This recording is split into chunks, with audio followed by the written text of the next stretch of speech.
Hello kids, my self Poonam Kumawat और इस class में हम डिस्कशन करने वाले हैं लैंगिक जनन यानी कि sexual reproduction in angiospermic plant. आवृत बीजी जो पादप होते हैं उनमें लैंगिक जनन जो पाया जाता है वो पाया जाता है पुष्प में, यानी कि आवृत बीजी पादपों में लैंगिक जनन पुष्प के द्वारा होता है। तो जो आवृत बीजी है पादप में जो लैंगिक जनन है, सेक्सुअल रिप्रोडक्शन है, वो कहाँ देखने को मिलता है? पुष्प, फ्लावर में। तो अगर हम पुष्प की बात करें, पुष्प क्या है? तो पुष्प जो है वो एक सीमित वृद्धि करने वाला रूपांतरित परोह माना जाता है, यानी कि पुष्प जो है वो एक रूपांतरित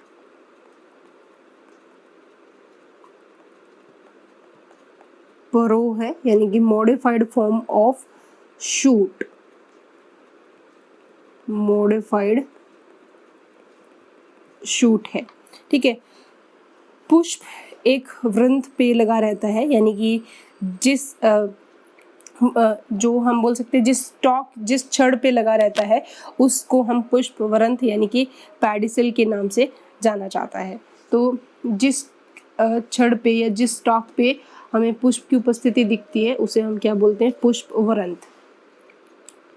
तो पुष्प जो है वो एक वृंत पर लगा होता है, ठीक है, और उसे हम किस नाम से जानते हैं? उसे बोला जाता है पुष्प वृंत, ठीक है, यानी कि पैडिसल, ठीक है, यानी कि वो छोटी सी शाखा, जिसके ऊपर शाखा नहीं बोल सकते, बेसिकली वो एक छोटा सा भाग या वो एक ऐसी छोटी सी छड़ जैसी संरचना जिसके ऊपर पुष्प पाया जाता है उसे पुष्प वृंत बोलते हैं। और पुष्प वृंत का शीर्ष भाग जो होता है वो थोड़ा फूला हुआ होता है और जिसके ऊपर बाकी के पुष्प के जो भाग है वो टिके होते हैं, उसको हम थैलेमस यानी कि पुष्पासन के नाम से जानते हैं।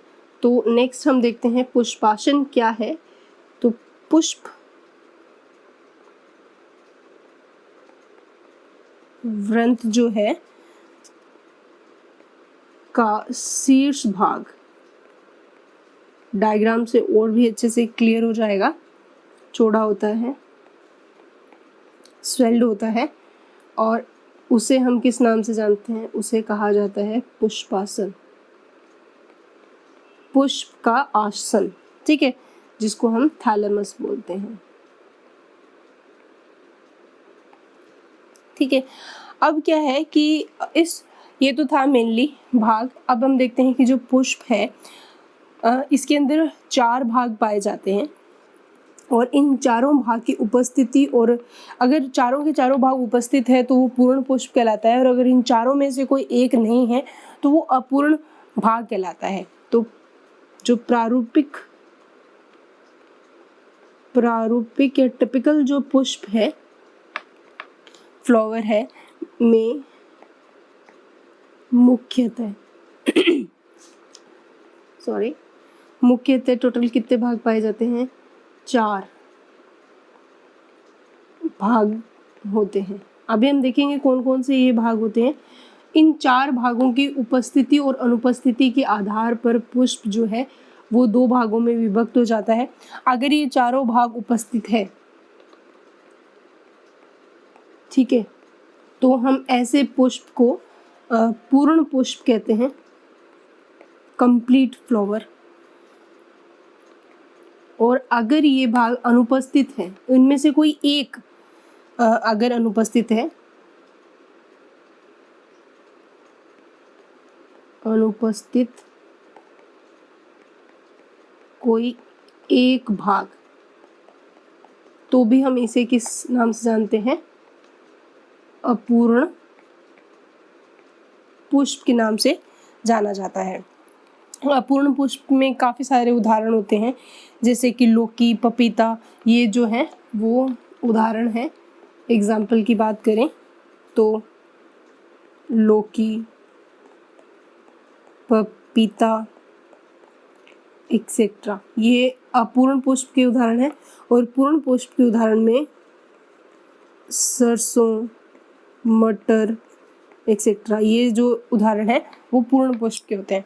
अब हम देखते हैं कि पुष्प के जो ये 4 चक्र या 4 भाग कौन कौन से होते हैं। तो ये जो आप पुष्प के 4 भाग भी बोल सकते हो या फिर 4 चक्र भी हम बोल सकते हैं कि जो पुष्प में पाए जाते हैं। ये 4 जो भाग हैं वो पुष्प में मुख्य रूप से पाए जाते हैं, और ये भाग कौन कौन से हैं। जो पहला भाग है वो कहलाता है बाह्य दलपुंज, बाह्य दलपुंज यानी कि कैलिक्स। ठीक है, बाह्य दलपुंज जो है वो एक पुष्प का सबसे बाहरी चक्र होता है। ये जो है वो बाहरी चक्र या बाहरी भाग है, और ये बाह्य दलों से मिलके बना होता है, यानी कि सैपल्स से मिलके बना होता है। बाह्य दलों यानी कि सैपल से मिलकर बना होता है, और मुख्यतः यह है जो होता है बाह्य दलपुंज, ये ग्रीन कलर का होता है, यानी कि हरे रंग का होता है मुख्यतः। बाकी अलग कलर के भी पाए जा सकते हैं। हरे रंग का होता है, ग्रीन कलर का होता है, और मुख्य कार्य इसका सुरक्षा का है। ठीक है, तो सबसे बाह्य जो चक्र होता है वो बाह्य दलपुंज कहलाता है। उसके जस्ट बाद हमारे पास जो सेकंड जो हम यहाँ पे देखते हैं वो होता है दलपुंज। दलपुंज जिसको हम कोरोला के नाम से जानते हैं। ठीक है, दलपुंज जो है वो बेसिकली क्या करता है। दलपुंज जो है वो पुष्प का दूसरा चक्र होता है। ये पुष्प का दूसरा चक्र है, और यह जो है वो दलों से मिलके बना होता है। दलों से यानी कि पैटल्स से मिलकर बना होता है। ठीक है, और ये जो पैटल्स होते हैं ये रंगीन होते हैं, और काम की बात करें तो ये कीटों को अपनी ओर आकर्षण के लिए उत्तरदायी होते हैं, अपनी ओर आकर्षित करते हैं। ठीक है, जिनको हम पंखुड़ियां भी बोल सकते हैं। तो ये होता है दलपुंज जो कि दूसरा चक्र है। ये जो बाह्य दलपुंज और दलपुंज है, इन दोनों को हम पुष्प के सहायक चक्र भी मानते हैं, यानी कि एसेसरी रोल्स के नाम से भी जाना जाता है। तो मैं यहाँ पे ये चीज़ क्लियर कर दूँ आपकी कि जो बाह्य दलपुंज है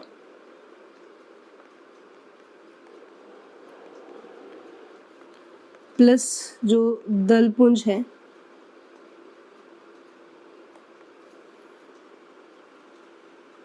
इन दोनों को हम किस नाम से जानते हैं। सहायक चक्र यानी कि एसेसरी रोल्स के नाम से हम जानते हैं। ठीक है, तो ये सहायक चक्र होते हैं। उसके बाद में हमारे पास जो 2 मुख्य चक्र रहते हैं वो कौन से, यानी कि थर्ड रोल की अगर मैं बात करूं, थर्ड जो चक्र है वो होता है एंड्रोशियम। एंड्रोशियम जिनको हम बोलते हैं पुमंग। ठीक है, पुमंग जो है वो क्या करता है। पुमंग जो है ये दलपुंज के अंदर पुष्प का नर जननांग बनाता है। तो पहले तो ये कहाँ पाया जाता है, दलपुंज के अंदर पाया जाता है, और ये क्या बनाता है, नर जनन अंग बनाता है। और पुमंग की एक इकाई को यानी कि सिंगल यूनिट को हम पुंकेसर कहते हैं। पुमंग की एक इकाई, सिंगल यूनिट को हम किस नाम से जानते हैं? पुंकेसर कहा जाता है। पुंकेसर मतलब स्टेमन। ठीक है, और जो स्टेमन है ये बेसिकली 3 पार्ट से मिलके बना होता है। इसके अंदर जो सबसे मुख्य भाग होता है वो होता है पराग कोश, जो कि कुछ इस तरह की स्ट्रक्चरली होता है पराग कोश। ठीक है, और उसके बाद में यहाँ पे कनेक्टिव और एक आता है इस तरीके से फिलामेंट। ये जो है वो क्या होता है? एंथर।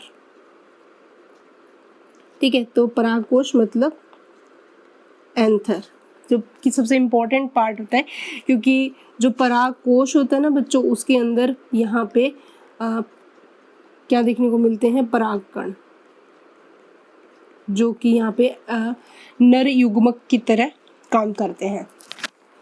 उसके बाद जो सेकंड भाग होता है वो कहलाता है पूतंतु। पूतंतु मतलब फिलामेंट। ठीक है, तो यहाँ पे ये क्या हो गया? पूतंतु। और उसके बाद में जो लंबी ये योजी कहलाती है, सॉरी ये क्या कहलाता है? पूतंतु ये नहीं है, ये होता है योजी। पूतंतु ये है पूतंतु, और ये जो है वो कहलाती है योजी। ठीक है, और एक भाग क्या कहलाता है? योजी, यानी कि कनेक्टिव। ठीक है, तो योजी का काम होता है परागकोश को पूतंतु से जोड़ने का। तो इस तरीके से हमें जो है एंड्रोशियम यानी कि पुमंग देखने को मिलता है। सबसे इम्पोर्टेंट चक्र है ये, आवश्यक चक्र में से इसको माना जाता है, क्योंकि नर जननांग जो है पुष्प में पुमंग ही बनाता है। अब लास्ट चक्र हम पढ़ते हैं यहाँ पे, 4th, और वो है जायांग। जायांग मतलब गाइनोशियम। गाइनोशियम के बारे में अगर हम बात करें तो पुष्प का सबसे भीतरी में सबसे भीतरी चक्र है। ठीक है, और ये जो है मादा जनन अंग का निर्माण करता है। ठीक है, और यह स्वयं अंडकों से मिलके बना होता है। जायांग जो है वो एक मतलब ऐसे बोल सकते हैं, इसकी एक सिंगल यूनिट को हम किस नाम से जानते हैं? अंडक या कार्पेल के नाम से जानते हैं। तो ये बेसिकली किसका बना होता है? अंडकों यानी कि कार्पेल्स से मिलके बना होता है। बना होता है। ठीक है, इसके अलावा कि अगर हम एक अंडप की बात करें, एक अंडप जो है उसके अंदर क्या क्या चीज़ें पाई जाती है? तो एक अंडप में हमें 3 मुख्य चीज़ें देखने को मिलती हैं। एक तो है उसमें अंडाशय, जिसको हम ओवरी के नाम से जानते हैं। सेकंड जो है वो है वृत्तिका, स्टाइल, और थर्ड रहता है वृत्तिकाग्र, स्टिग्मा। ठीक है, डायग्रामेटिक अगर हम देखें अंडप का डायग्राम तो वो आपको कुछ इस तरीके से देखने को मिलेगा। ठीक है, ये और ये जो है वो है वृत्तिकाग्र, स्टिग्मा, ये स्टाइल है, और ये ओवरी है। ओवरी के अंदर ओव्यूल प्रेजेंट होता है, ये है अंडप। ठीक है, ओव्यूल हमें देखने को मिलता है। तो एक अंडप अंडाशय, वृत्तिकाग्र और वृत्तिका से मिलके बनती है। और जायांग को हम स्त्री केसर भी बोलते हैं। बेसिकली अगर हम बात करें यहाँ पे, जायांग जो है यहाँ पे एज ए स्त्री केसर के नाम से भी जाना जाता है, या आप यूँ बोल सकते हो कि स्त्री केसर मतलब पिस्टल।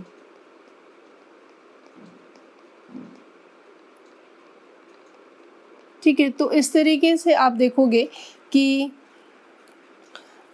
अंडप से मिलके बना होता है, और एक अंडप में हमें अंडाशय, वृत्तिका और वृत्तिकाग्र देखने को मिलता है। और इसके अंदर जो है अंडप में बीजांड बोला जाता है कि ओवरी में क्या पाया जाता है, बीजांड। ओवरी में बीजांड, ओव्यूल जो है वो ओवरी के अंदर प्रेजेंट होते हैं। तो इस तरीके से हम लोगों ने चारों के चारों जो चक्र हैं वो देखे हैं। यहाँ पे सबसे इम्पॉर्टेंट चीज़ ये है कि जो पुमंग और जायांग है, पुमंग प्लस जायांग दोनों मिलके किसका निर्माण करते हैं, ये आवश्यक चक्र का निर्माण करते हैं, या फिर आप इसको जननशील चक्र भी बोल सकते हो। जननशील चक्र यानी कि रिप्रोडक्शन के लिए सबसे इम्पॉर्टेंट, अगर रोल की बात करें, सबसे इम्पॉर्टेंट चक्र की बात करें, एसेंशियल चक्र की बात करें, तो ये रोल कौन सा कहलाता है, या रिप्रोडक्टिव रोल की बात करें तो हमारे लिए ये दोनों पुमंग और यानी कि एंड्रोशियम और गाइनोशियम जो है मेनली एसेंशियल रिप्रोडक्टिव रोल्स हैं। ठीक है, अब इसका एक डायग्राम देखते हैं फ्लावर का, पुष्प का, जिससे हमें सारे के सारे चक्र आसानी से समझ में आएंगे। तो इस डायग्राम में आप क्लियरली देख सकते हैं कि फ्लावर के जो पार्ट है वो कौन कौन से हैं। देखो यहाँ पे जो पोर्शन हमें देखने को मिलता है स्टेम का, वो पार्ट जहाँ पे ये जो पूरा का पूरा पोर्शन टिका हुआ होता है, फ्लावर के चारों रोल्स जो प्रेजेंट होते हैं, उसको हम किस नाम से जानते हैं, पुष्पवृंत बोलते हैं। ये क्या है, पुष्पवृंत। और ये जो रीजन जहाँ पे ये पुष्प टिका हुआ आता है, इसको हम किस नाम से जानते हैं, पुष्पासन। ठीक है, थैलेमस के नाम से जानते हैं। इसके अलावा अगर हम बात करें कि ये जो ग्रीन कलर के हमें देखने को मिलता है, जो प्रोटेक्शन प्रोवाइड करते हैं फ्लावर बर्ड को, वो होते हैं सैपल। सैपल मतलब यहाँ पे बाह्य दल, बाह्य दल के बारे में यहाँ पे बात हो रही है।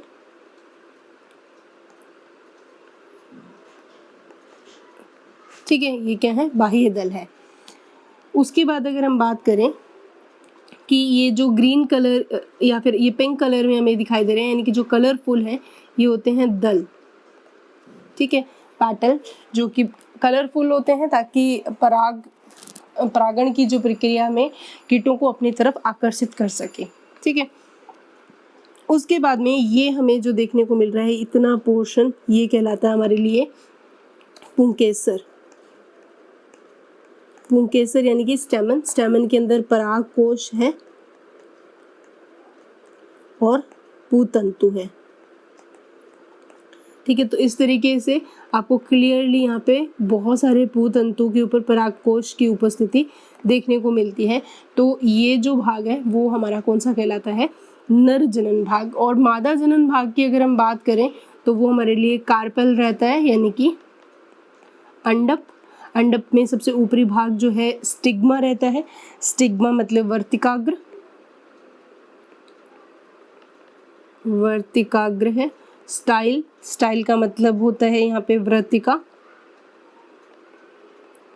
और ये हमें देखने को मिलता है ओवरी, ओवरी मतलब अंडाशय। ठीक है, और अंडाशय में क्या प्रेजेंट होता है, बीजांड।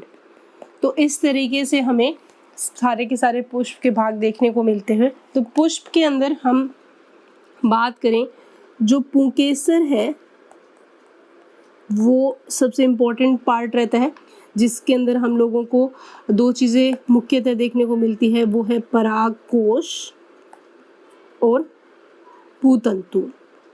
इन दोनों को जोड़ने के लिए कनेक्टिव टिश्यूज भी प्रेजेंट रहते हैं, जिनको हम कनेक्टिव या संयोजी या योजी के नाम से हम जानते हैं। तो इस तरह की जो स्ट्रक्चर है हमारे सामने, वो ये परागकोश है और ये पूतंतु है।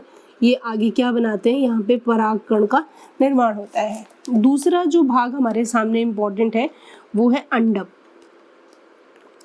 अंडप जो है आगे 3 भागों में विभक्त होता है, वृत्तिकाग्र, दूसरा है वृत्तिका और तीसरा है अंडाशय। इन तीनों से मिलके बना होता है जो भाग है हमारा अंडप, ठीक है, पुष्प के अंदर। तो इस तरीके से वृत्तिका, फिर एक लंबी सी ट्यूब लाइक स्ट्रक्चर जो होती है ऊपर जो भाग है वो वृत्तिकाग्र, फिर लंबा सा भाग जो वृत्तिका, और वो आगे एक फूले हुए भाग में खुलता है, इसको बोलते हैं अंडाशय। और अंडाशय के अंदर बीजांड की उपस्थिति हमें देखने को मिलती है, बीजांड, ठीक है, ओव्यूल। तो इस तरीके से हमारे पास ये जो भाग है वो नर भाग कहलाता है पुष्प का, और ये भाग जो होता है मादा भाग कहलाता है। बीजांड में अंड का निर्माण होता है और यहाँ पे पराग कण का निर्माण होता है, ठीक है। तो ये जो भाग थे हमारे वो लैंगिक जनन के अंदर देखने को मिलते हैं।